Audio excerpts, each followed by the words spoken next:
Hi everybody, in this video we're going to discuss what an algorithm is. Basically, it refers to a set of steps for solving a problem, also known as pseudocode. So in this video we have a simple application called calculator, and for now we're just going to ask for two numbers, add them, and then display the results. As you can see in this program, we need to work with at this point three values. That means we have to allocate some memory spaces to store these three values so that we can use throughout the program. That means we have to declare three variables for these three values. And then the next step is to basically display the message for the user, which is to display enter X.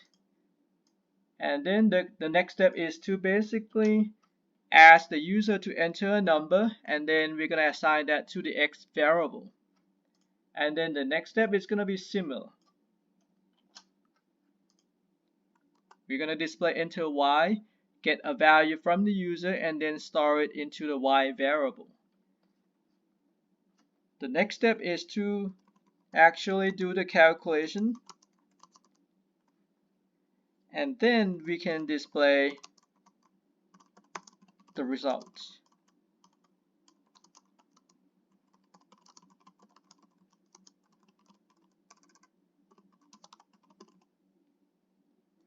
Now let's say if we want to modify this program to make it more flexible, that this time it's going to ask for the user to enter the choice of the operation.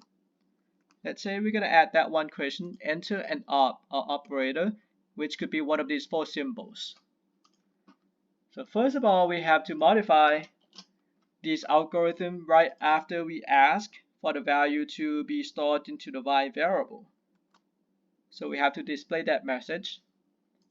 And then we're going to do something similar. We're going to ask for the user to enter a value, which could be one of those four symbols, and then store it into a new variable. We're going to call it op for operator. That means at the beginning we should also declare a new variable op.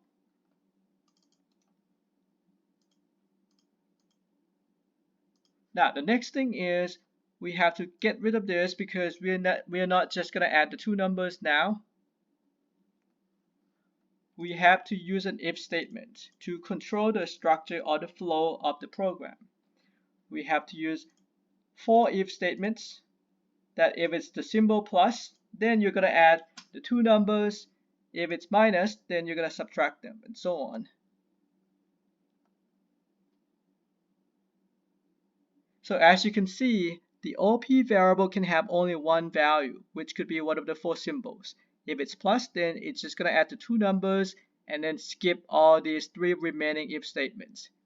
If it's not plus, then it's going to check further if it's the minus symbol.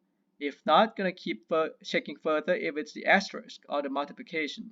Otherwise, then it's going to check the last one. If it's division symbol, then they will do the calculation and then display the result.